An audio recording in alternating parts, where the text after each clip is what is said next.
Merci, Monsieur le maire. C'est l'occasion, cette délibération, pour vous interroger sur un des éléments qui a trait à cette zone, et en particulier la passerelle Eiffel.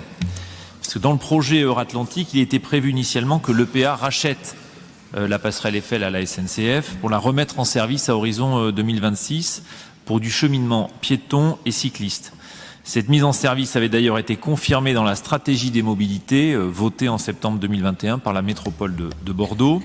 Or, nous avons appris dans la presse que l'EPA Euratlantique s'est désengagé du projet et que la démarche du transfert de l'ouvrage à Bordeaux Métropole a été stoppée.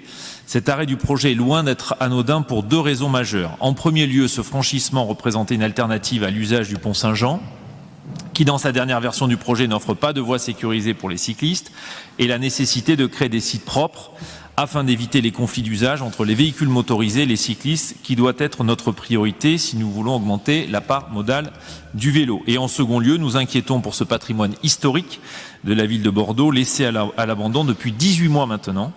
Nous rappelons que cette passerelle est classée au titre des monuments historiques depuis 2010 et qu'elle représente un pan de l'histoire de Bordeaux et un témoignage du génie de Gustave Eiffel, dont nous fêterons d'ailleurs l'année prochaine les 100 ans de la mort. Merci pour vos explications.